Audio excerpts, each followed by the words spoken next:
تماشاوان خوشتوی گهدارین هجا افدم هوا باش هیوی آدمه که پر خوش و پر مفابو هوین برست خازم دیگه مبن بو افجار خلکا برنامه بکردی دی بحث لآین بو ریخستنا نک پشیوی آین همیشه ادگر ریکارو ریخستنا جیانه به مرما دابین کرنا سقامگیری و آرامیات تاکو جواکی دور ج پشیوی و تیگدان و آلوزیه لورا پیتویا مسلمان لمال و بازار و جه کاری دا همو دما کار به ریکار و ریخستنا جیان بکتن بو آواکرنا جواکه که بهز و خوراگر اجبر گرنگ یا وی بابتی امجی ده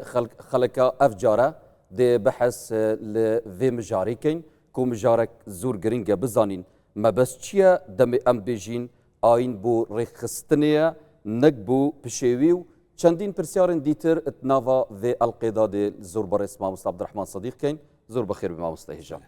ماموست برس مدویتن ام ویره دست بکن دمان بیجین آین بو ریخستنه نک پشیوی آیا ما بست ادوی اختنی دا چیه آنکو پیوین و شارتین پج وی تایتلی چی تشتن؟ بله بناوی خواهی بخشنده مهربان دیاره اگه تماشا کن خدا ام همو پیغمبرانه درودی خواهن لسر کدنیره بر رخصتنی جانه دیاره بری نردنی پیغمبران جورک لپشیوی جورک لحرمکی جورک لبی برنامهی لجانی مروفکان دا پیدا دبه باید دلن خدا پرستی بمعنی یک تا پرستی و یک خدا بامان لێ دەکا یەک مەرجعمان هەبێ و هەمومان لەو یەک خودایەوە بەرنامە وەرگین ئەو کاتە هەموو ژیانمان بە سیستەم ڕێک دەخرێ بۆیە دەگوترێ یەکێک لە ماناکانی ئیمان باوەڕ بریتە لەوەی کە موسڵمان دەبێ ژیانی بە بەرنامە ڕێک بخە نابێ بێ بەرنامەی بکە ئەوە پابندی دروست دەبێت بەڵێ پابندی بۆ دروست دەبێت لێرەوە ئەبینی کاتێک کە مسلمانە یا خودای هەیە بڕای بە پەیامی خدا هەیە پێغەمبەرێک هەیە کتێبێکی بۆ هێناوە کەواتە لێرەوە ئەوەی ئێمە بە خۆمان دەڵێن موسڵمان ئێمە کتێبێک دەناسین پێغەمبەرێک دەناسین خدا دەناسین کەواتە بۆچی بێبەرنامەین یعنی گونجاو نییە لەگەڵ ئەم شتە جوانەیە ئێمە بێبەرنامە بین لە کاتێکدا خدا لەم بوونەوەرە فراوانە لە بڵین لە زەڕەیەکەوە لە ئەتۆمێکەوە لە گەردیلەیەکەوە کە ئەلکترۆنەکان لە خولگەی خۆیان دەسوڕێنەوە وانە تا ئەگەیتەوە كل في فلك يسبحون باشە ئەم بوونەوەرە ئەم هەموو هەسارەیە هەموو دێن و دەچن بەریەک ناکەون ئەمە بەڕاستی بەرنمەیە باشە چۆنە بێ منی مسلمان ئێمەی مسلمان لەمە سوود وەرنەگرین تەنانەت لە جەنگە خدا خۆ پێی خۆش نەبووە خەڵک بچێ بۆ جەنگ بە جەنگی ڕاستەقینە و لە پێناوی چۆن دەڵێ مرۆڤایەتیدا بجەنگێ بە هەڕەمەکی بڕوە فەرموویەتی إن الله يحب الذين يقاتلون في سبيله صفا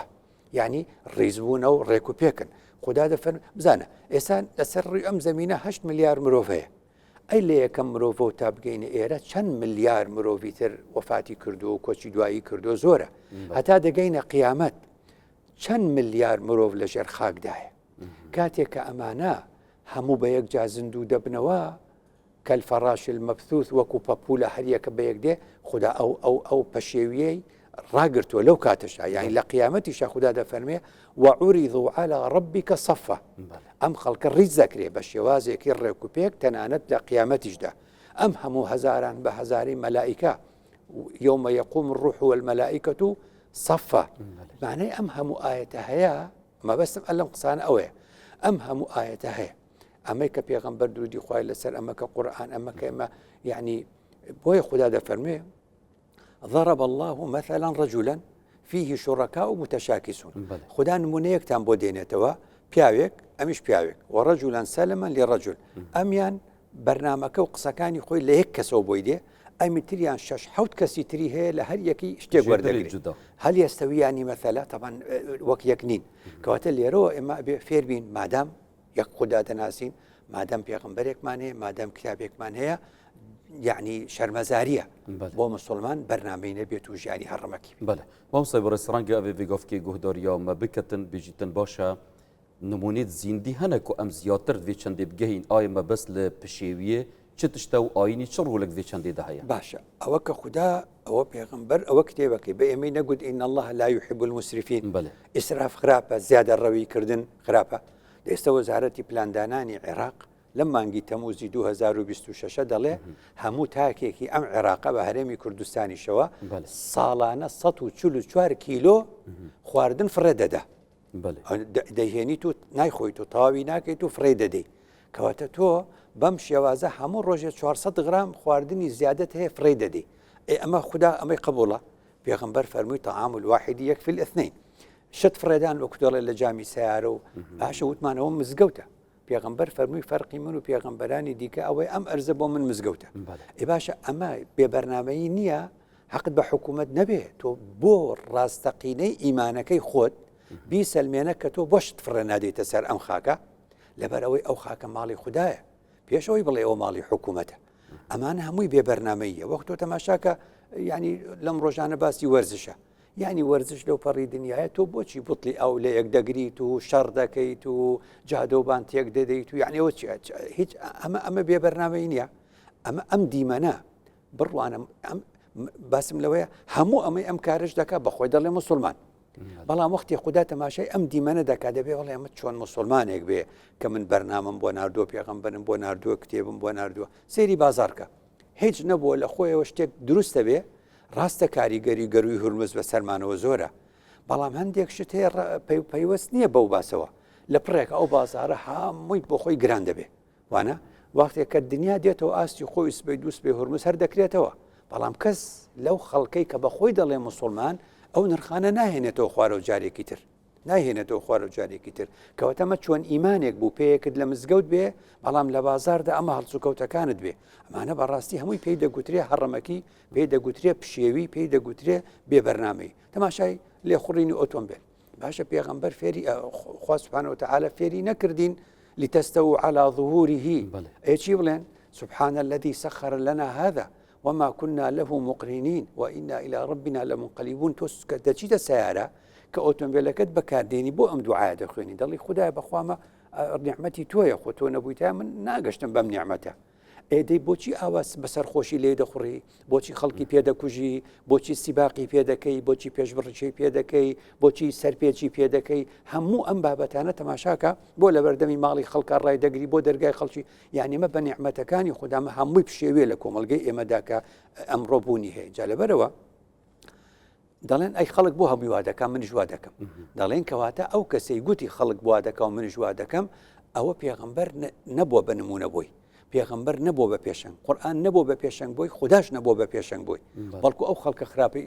وەرگرتووە ئەمان هەمووی نمونەی وا زۆرە لە کۆمەلگەی ئێمە کە بەڕاستی بەلێ ڕەنگە مامۆستا ئەف نمونەی جەنابێتە گوتین زیاتر بینە ڕێکخستن و دیسپلینێک دروست بیت بڕێ دەسەڵاتێ کە یاساین بەرکار هەبن خەڵکێک پێبێتە سزادان ئەوێ سەرپێچیت ئەویش ڕاستە باسی ئەوش دەکەین مامۆستای بەڕێز ئەوە وێگەفکێ جەنابێتە ئاماژە پێدای ڕەنگە وەبگەڕێتەوە بۆ هزرکردنا مرۆڤی ئەرێ ئەف هەزرکردنا پەرت و بەڵاف یا وەکو بژنیا عەشوایی حتا کەنگی تێ بەردەوام بیتە ناو جڤاکین موسڵماناندا ڕاستە ئەبێ تەماشاکەین چۆن تەماشای گەلانی پێشی خۆمان بکەین یعنی ئەو ئەوروپایی کە ئێستاکە بە بەرنامە خەڵکەکە ڕێکخراوە و دیسپلینە و جوان دەڕوا بەڕێوە با بچینە ئەو ئەوروپایە بەری 300 ساڵ لە سەدەی حەڤدە لە سەدەی حەڤدە ئەو کاتەی کە با بڵێن تەماشای بەریتانیا دەکەیت لە سەدەی حەڤدەیە بارودۆخەکەیان ڕێک وەک بارودۆخی ئێستای ئێمە بووە هەر کەس بۆ خۆی بووە کەس یعنی چۆن دەڵێ میزانێک پێوەرێک نییە هەر هەمووی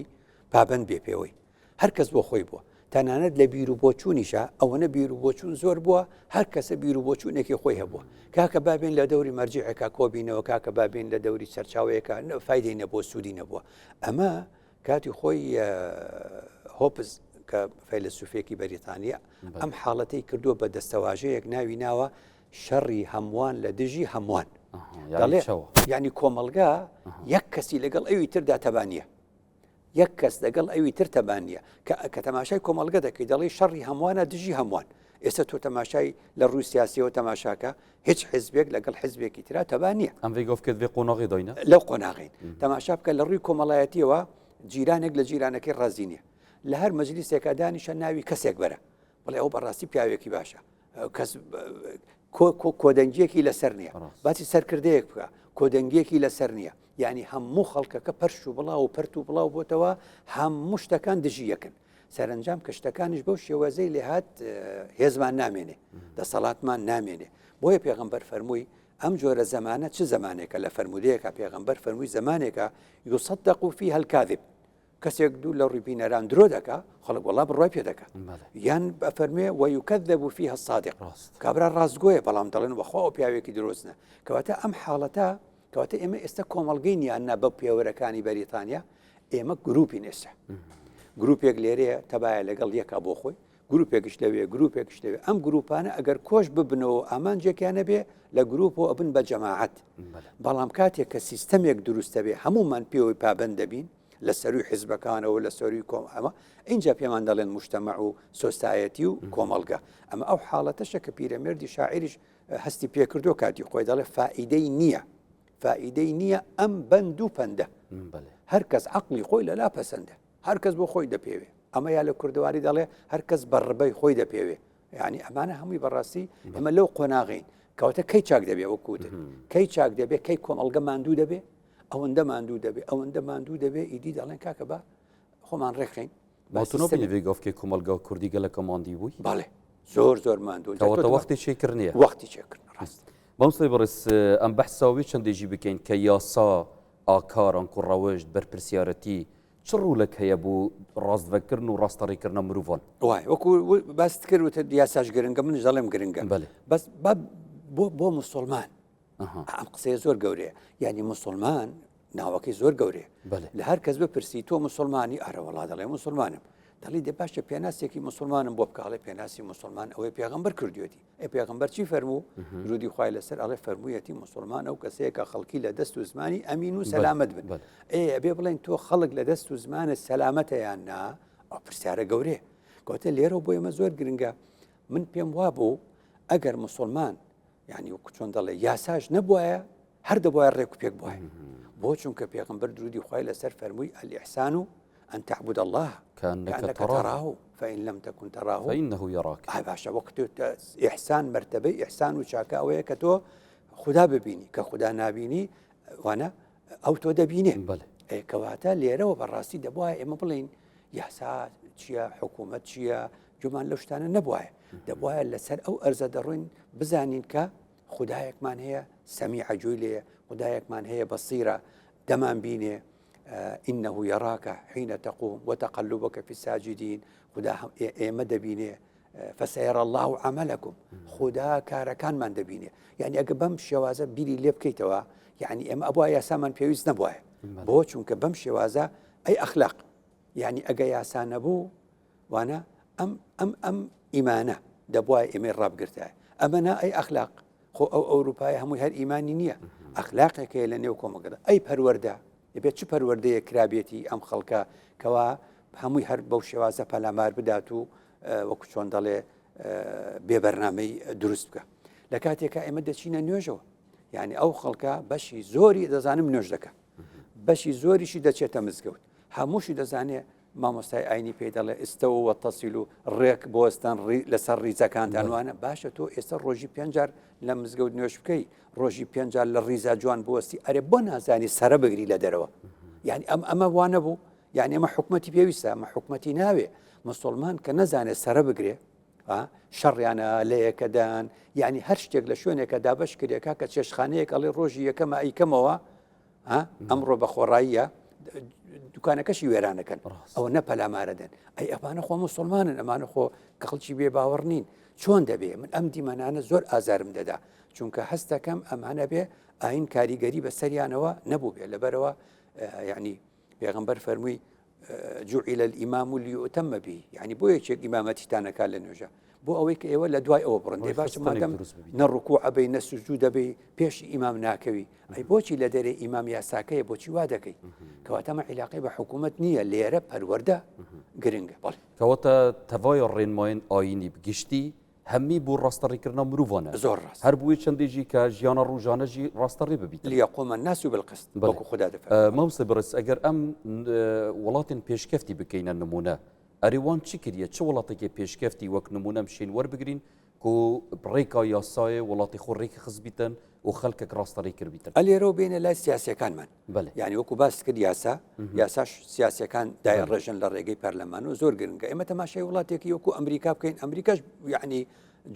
جۆرێک لە پشێوی و تەنانەت ئاژاوە و شەڕی ناوخۆ يعني كأمريكا دەڵێ من لە ساڵی 1970 چواری تەموز چواری تەموزی 1976 سربەخۆییم وەرگرتووە لە بەریتانیا یعنی ئەم ساڵ کە 2026 یعنی ئەمریکا 250 ساڵە سربەخۆی وەرگرتووە بەری 250 ساڵ یەکیان کوشتووە باکوور و باشوور یەکیان کوشتووە سێەم سەرۆکی ئەمریکا کە دێ لە 1970 بۆ 1970 تۆماس جێفەرسۆن ئەم دێت یاسایان بۆ دادێنێ ڕێکیان دەخات تەنانەت من کە چوومەتە ئەمریکا کاتێکە وەزیری ژینگەی عێراق بووم یەکێ لەو شوێنانەش کە سەردانم کردووە ئەو مۆزەخانە مێژووی ئەمریکا بووە هەموو شتومەکەکانی تۆماس جێفەرسۆنم بینیوە لەوێ ئەو بە چاوی خۆم بینیوە ئەو شتانەی کە ئەو لەو کەنیەکتنی شتێکەیە لە 1965 12 ساڵ بەری سربەخۆیەکە قورئانێک بە زمانی ئینگلیزی تەرجمە کراوە پێی دەڵێن قورئانەکەی جێفەرسۆن یعنی بۆ ئەی پێ دەڵێن وتوتی من لەم قورئانە حەقم بە مەسەلەی باوەڕ و ئەوانە نییە من یاسای لێ دەردەکەم ئەو یاسایانەی لێ دەردەکەم کە بە کەڵکی ئەمریکا دێت و دەزانم ئێمە یەک دەخاتەوە ئەوان لە لای خۆیان ناوێ ناو قورئانەکەی جێفەرسۆن ئەگە بۆی بگەڕی ئێستا دەیدۆزیتەوە لە ئینتەرنێتە یعنی ئەوە کە خۆم بینیومە کەواتە ئەمە چمان پێ دەڵێت جێفەرسۆن ئەوانی یەک خستەوە سێ وشەی فێرکردن وتی یەکەم شت ئێمە ئێستا لە ئەمریکا کە شەڕی ناو خۆ دەکەین با واز لە تاوانبارکردنی یەکدی بێنین ئیدی ناو و ناتۆرە لە یەکتر نەنین ئەمە ئاتی قورئان ئەو کە هەمووی خوێندۆتەوە ئەو بەشانی خلاصەی بوو دەر خلاصە ئابڵ وەکو گوتم ئەوە خلاصەکەیتی ئینجیلیشی وا لێ کردووە ئینجیلیشی هێناوە کە خوێندوێتەوە ئەو بەشانەی لێ دەرهێناوە کە ئەکرێ وەکو یاسا بەکاری بێنی ئێمە نابێت تۆمەت یەکتر تۆمەتبارکەین زانیوێتی سەمە کۆمەڵگەی کوردی لەو قۆناغین هەر کەس ئەو نیشتیمان پەروەرە ئەو خائینە ئەو لە ڕووی ئاینی ئەو بێ باوەڕ ئەو ئیتر باوەڕدارە ئەمانە هەمووی لای ئێمە ئەم ناو ناتۆرانە ئێستا هەیە دووەم ئەڵێ ململانێ بخەنە لاو سێەم دەڵێ لۆمەمان لە یەکتر و گازاندە و گلەیمان هەیە با هەڵی گرین بۆ کاتی ئاشتێکە اینجا قسەیەک دەکات دەڵێ ئەگەر ماڵێک سووتە ئێمە لەسەرمانە هەمومان ڕاکەین ئەگرەکە بکوژێنینەوە لە کاتێکدا ماڵەکە دەسووتێ لەو کاتە وەختی ئەوەی بڵی خەتای چێ بوو چی بوو شۆرتی کارەبایی بوو یا فلان کردی یا فلان کردی ئەو تا تۆ قسانە دەکەی دەسووتێ جارێ با بکوژێنینەوە پشتی ئەوە دێن دوای ئەوە دێن ئەو کاتە ئەو بڕیارە دەیدین کاتە لێرەوە ئەمە زۆر گرنگە سیاسیەکانی ئێمە ئەمڕۆ ئاگری دووبارەکی و پشێوی خۆش نەکەن ئەبێ ئەمڕۆ باسی تەبایی بکەن ئەمڕۆ باسەوە بکەن ئێمە گلەی و گازاندەمان زۆر لە یەکتر هەیە بەڵام با هەڵی گرین بۆ دوای پێکهێنانی حکوومەت با هەڵی گرین بۆ دوای کاراکردنەوەی پەرلەمان چونکە کاتێک کە سیاسەکان تەبا نابن کۆمەڵگەش زیاتر ناتەبا دەبێت زۆر بۆ شەما مستەفا بەڕێسمەت بێتەم وێژی بزانین بۆچی بوومە وەک کورد گرنگە ئەزمونە خۆ بپارێزین و ئەوێ ئەزمونە هەیی پێش بێخین ئێمە لەم 100 ساڵی ڕابردوودا کورد سێ جار حکوومەتی دروست کردووە حکوومەتێکمان دروست کرد لە 1922 شێخ مەحموود باشە شێخ مەحموودی حەفید یەک ساڵ داوامی کرد کەواتە ئەم ئەزمونە تەمەنی نەبوو هاتین لە 1946 قازی محەممەد بە ڕەحمەت بێ ئەوە جارێکی یازدەمانگ هەر کەمتر لە ساڵێک ئەم ئەزمونەی 1992 کە هەمانە 34 ساڵە بەردەوامە بە هەموو کەم و کوڕەکانیەوە ئەمە زۆرە بێت دەستی پێوە بگری پارچەکانی دیکەی کوردستان وا دەزانن دەوڵەت هەیە لێرە بە ئێرە دەڵێن کوردستان هەموو دەڵێن چوینە کوردستان هاتینە کوردستان خۆمان گلەیمان هەیە حەقمانە بەس ئەمە ماڵەکەیە تۆ چۆن دەڵێ ماڵەکە و دیوارەکانی نابێ بڕوخێنی نابێ بڵێ خەمم نییە لەبەر ئەوەیە دەبێت ئێمە زۆر دژی پشێوی بین لەبەر ئەوەیە ئێمە دەبێت لە خەڵک زیاتر لە خەمی چی بین لە خەمی ڕێخستنی ناوماڵی خۆمان بین ئەوە تا دنیا لەگەڵ یەکا شەڕ دەکا بەشی ئێمە لە بردومانکردن هەر هەیە دەستمان لە شەڕ هەر لێمان دەدەن ئەوە مەسەلەن تەماشا دەکەی وڵاتێک لەگە وڵاتێکی تر ناتەبان دژ بە ئێمە هەموو دنیا هەر تەبایە بۆیە خوددا پێمان دەڵێ واتقوا الله وأصلحوا ذات بينكم بەتایبەت سیاسیەکان بەتایبەت سیاسیەکان دەبێ وابزان ئەو ئاەتە بۆ ئەوان هاتووە ئێوە ڕێز بۆ خوددا بگرن شکۆی خوددا بزانن وأصلحوا ذات بينكم اینجا پێغەمبەر فەرمووی ئیاکم وسوء ذات البین خۆتان بپارێزن لەم پشێوی و لەم ناکۆچی و لەم پەیوەندی خراپەی نێوانتان فإنها الحالقة چۆن سەردەتاشی سفری دەکەی ئەو ئاوا هەموو شتان لەناوتە مامۆستا ئەگەر ئەم بچینە وەکو بژنێ باب و کاڵێن خۆ ئەوان چ ئامۆژگاریان مەکریە کەسانین دانا و عاقڵ و شەهرەزا کوام چ بکەین بۆ ڕێخستن و بۆ پاراستنەوەی ڕێزیە خۆ هەمیشە بەڕەحمەت دێ پرۆفیسۆر عزەدی مستەفا ڕەسوول پەیوەندی تەلەفۆنیم پێشی وەفاتی لەگەڵا هەبوو لەسەر زۆر ئەو بابەتانە چونکە باوکی هین بۆ مەلا بوو ئەویش ئەو قسانی منی جۆ لێ دەگرت و قسەمان دەگۆڕێەوە اینجا ئەو قسەیەکی دەبوو دەیوت بەدەستی خۆم نییە هەر پرسیارێکم لێ بکەن دەکسەر دەچمەوە سەر خانی ئەحمەدی خانی دەیگوت ئەوەندە سوودم لێ بینی و یا ئەوەندە گرفتەکانی ئەو زمانە هەرم زمانەیە ئەمە هەر نەگۆڕاوین دەیگوت چیم پێ بڵێن دەچمەوە سەر خانی منش خەریکەوەم لێوێ لێم دەپرسیوە وڵا دەڵێم خانی دەڵێ لەو پێکوە هەمیشە بێتفاقن لەو پێکوە هەمیشە بێتفاقن یعنی ئێمە ئەوە لە زمانی خانیەوە پێشتریش ڕەنگەوا بوو بێ بەڵام بەلایکەمە لەم نووسینە کە پێمان دەڵێ ئێمە بێتفاقی و بێئتیفاقی و ناتەبایی و پشێوی نێوانمان گرفتە وەکو هەمیشە دەڵێم ئەوەی کە ئاڵاکە لە دەستی ئەو وەردەگرێت لە دوای چەند سەد ساڵ هەمیشە دەڵێم حاجی قادرە حاجی قادری کۆیش دەڵێ سەیری بڕوانە سەیری چۆن بوونە پوش و گڕ و نەوت سەیری چۆن بوونە پوش و گڕ و نەوت سێری ئەم سێشتەکە پوش ئەو پوشە وشکەیە کە ئێستاکە دەبینی ئاگرێکی بچووک ئەیسووتێنێ پوش گڕ نەوت یعنی دەڵێ کورد بەسەر بوونەتە سێ بەشەوە بەشێکیان پوشەکەن وانە بەشێکیان نەوتی بەسەراکە بەشەکەی تریشان گڕی تێبەرەدا قسەی 200 ساڵ لەمە بەرە ئێمە ئێستاش بە جۆرێک لە جۆرەکان هەروە لە یەک دەکەین بۆیە حاجی قادر جارێکی تر پێمان دەڵێ ینی دەڵێ بێگانە چاکە دوژمن بێگانە چاکە دوژمن نەک دوژمنی لە خۆتان کاکە ئەگەر هەر حستان لە دوژمنداریە با دوژمن چێ بکەن دوژمنێک بدۆزنەوە هەمووتان ڕووی تێ بکەن نەک ئەوەی کەوا دوژمن لە خۆتان دژایەتی بکەن جای تر لە کۆتاییشە حاجی قادر هەر دەڵێ لە دەستی خۆیەتی حاجی شکاتی شکات لە چیەکە مەڵێ من ئەو باسی خۆمان دەکەم هەر خۆمانی لەبەرەوە ینی ئێمە خەمێکی باو باپیرانمان هەیە بەم شێوازە هاتووە گەورەی بۆ ئەو کەسەیە کە کۆتایی بەمەدێنێ گەورەی بۆ ئەو کەسەیە کە بەرنامە و ڕێکارێک بۆ ئەمە دروست دەکات و ئیدی ئەو خەونی باو باپیرانەمان بەدی بێنین و لەو بێتفاقیە دەرچی جەنابەتە هیچ ڕووناهیەکت بینتن کەم بکارین vê قۆناغی دەرباز بەدڵنیایی هەمیشە دەڵێم هەتا ئەو ڕۆژەی مرۆڤ لەسەر زەوی بێ خوددا ئومێدی پێمان ماوە بەڵێ گەلێک باشە مامۆستای بەڕێستان بەحساوی چەندێکی بکەین کە ڕێیا ئاینی چونکە ئەم پرانیامە ئەم موسڵمانی ئەم چەوە ڕێیا ئاینێ پێروزی ئیسلامی بکارین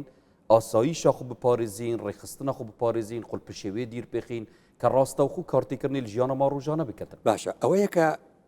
خدا فەرمی وەکەذالکە جەعەلناکم ئومەتەن وەسەطە ئەم وەسەطە ئینشاءڵڵا لە داهاتوو عومەر باقی بێ بە درێژتر باسیەکەی بەڵام بەلای کەمەوە ئومەتی وەسەط زۆر گرنگە کە ئێمە کۆمەڵگەی ئێمە گرفتێکی هەیە جەمسەرگیریەکە بەشێکی لەم دیوە بەشێکی لەو دیوە ناوەڕاستی نییە لە کاتێکە دەڵێن سیاست زانایانی سیاست وا دەڵێن بریتە لە بوارە خۆڵەمێشیەکە فەن ممکن وانە ینی کاڵێن خۆڵەمێشی یعنی شتێکمان نییە سپی بێت تۆ سپیت و من ڕەش بوو تۆ سپی لە ئەنجامە ئومەتەن وەسەطە لەم ئاەتە دەبێت بڵێن خدا ئێمە کە مسلمانی خدا فەرمی وەکەذالکە جەعەلناکم یعنی خدا داوامان لێکە ئێمە ئومەتی وەسەط بین ئومەتی وەسەط لە سیاسەتا لە ئیجتیماع لە کۆمەڵایەتیان لە پەیوەندەکان ئێمەی کورد یعنی دەڵێن یا من یا تۆ ئەوە ئەم سەر و ئەو سەرە وانە دەکرێت من و تۆش بین بەڵام لەسەر شتێک ڕێککەوین ئێمە گرفتەکانمان وایە ینی ئەگەر دژایەتی نەتەوەیەک بکەین یعنی پیس دژایەتێکین جاری واشەیە وەنە چاکەی لەگەڵاکەین قەرەبووی زیانەکانی شەکەین حەڵاندن و بوژان ئاگەر لەیە ینی ئەمە گرفتی کووردە یعنی ئەمە گرفتی کووردە کە خوددا بۆمان چارەسەر دەکات دەڵێ ئێوە وەسەط بن نە ئەو سەر بن نە ئەو سەر بن ئەجا ئەفەرمێ خوددا فەلا تەذەروها کەلمعەلەقە ئێمە زۆر شت نەخۆشیەکەی لە ڕووی کۆمەڵایەتی پێی دەڵێن نەخۆشی نیوەی ڕێگە شت تەواو ناکەین ئاسیرێکی ئیسە دەست پێکەین ئەڵێن بڕیارماندا وا بکەین وەکوی هەفتەیە دە ڕۆژە ڕۆ دوای کەس ئاگای لێ نەماوە ئەوە خوددا فەلا تەذەروها کەلمعەلەقە ڕاستەوە لەباری کۆمەڵایەتی خوددا دەفەرمێ معەلەقە شتێکە هەڵواسراوە یعنی خوددا دەفەرمێ شتەکان بە هەڵواسراوی مەهێڵنەوە نە لە ئاسمانە نە لە پێی لە ئەرزە یەکلایکوانی بڵی کردیە نەڵێتوانی بڵی نەکردووە ئەمەش